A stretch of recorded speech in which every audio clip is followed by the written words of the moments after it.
this video I'm going to be reviewing Season 2 of ReZero. Can't use footage from the show, so I'm going to put Plants vs. Zombies on the screen. The link to the stream VOD I got this footage from will be in the description. Let's start the review. Season 1 of ReZero slapped, and Season 2 of ReZero also slaps just as hard. I don't think I need to explain the premise again, so I'm just gonna start. Everything great about ReZero Season 1 carries over into ReZero Season 2, and there are almost no low points in Season 2, and I do mean everything carries over from Season 1 to Season 2 in quality. Everything from the writing, the cause and the effect, the characters and their depth, the animation, all of it still slaps just as hard in Season 2 as it did in Season 1. One of the main focal points in Season 2 is origin stories and characters conquering their past, present, and future. So even though we already have above average depth to some of the previously seen characters, they go even deeper and we get more knowledge on these characters. And even for the new characters they introduce, we get to see their past, present, and possible future. I'll start out with Subaru since he is the main character of the show. I think Subaru started out pretty simple and also kind of simple-minded, but he didn't remain simple-minded for very long. In Season 2, they really go deep with his character. We get to see Subaru's past, different present, and possible futures. Seeing Subaru's past was really interesting, and seeing him after they showed different possible presents was also really interesting to see, and was also interesting to just see him change. And of course the deaths are a part of that, and I probably need to mention now that I think about it. Subaru also meets a certain group of characters which I'm not going to spoil, and I really liked learning about this certain group of characters and what they reveal and talk about. I also found that very interesting. I'm going to talk about Amelia next. Seeing Amelia's past was also very interesting, and again we learned a lot of important plot points relating to Amelia and other characters which I'm not going to spoil. I think the change Amelia went through is amazing, and I think it's going to make her not have as many breakdowns, and she will just be more helpful in general, which is nice, and I really like that change, and I think it will make her a better character. We also learned more about Roswell. It's not Roswell, it's Roswell. I don't know how you say his name. It's Japanese complicated, except this isn't Japanese English and I can't even pronounce it right. Anyways, not the point. We didn't really know much about him in Season 1, but in Season 2 we learn a lot about Roswell.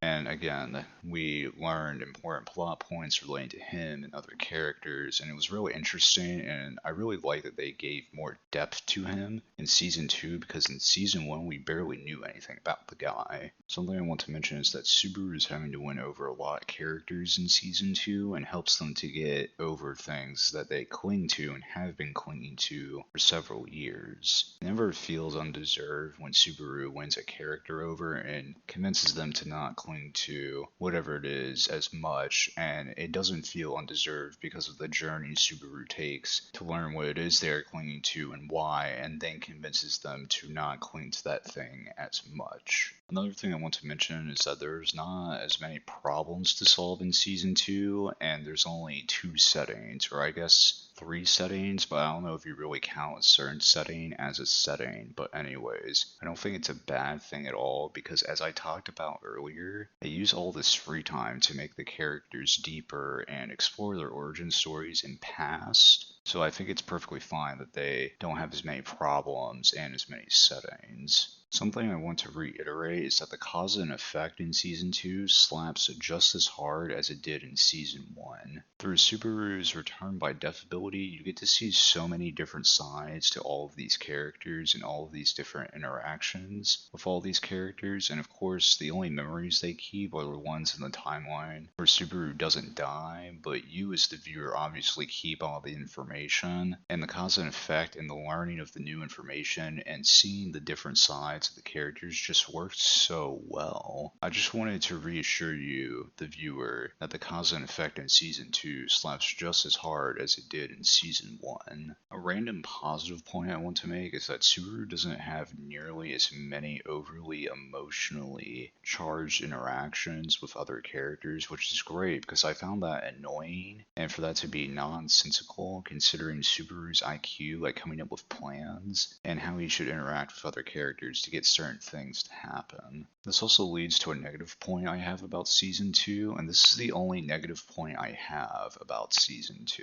There's one conversation that Subaru is having with another character, and it's a really critical make or break the world lives or dies conversation, and I do mean this literally, and he wins this character over by repeating the same phrase like 20 or 30 times, and this certain phrase is almost the only thing he says during the conversation. And I know why he's saying this phrase so many times during this conversation, but I just wish he would have used some logic to make winning the character over make more sense than just repeating the same phrase like 30 times, and then for some reason Subaru just wins over the character. Like, I feel like that's nonsensical. I get why he's saying the phrase so many times, but he doesn't include any other logic to back what he's saying or to make the other character feel better beyond that one phrase. I feel like it's so nonsensical. This is the only negative point I have about Season 2.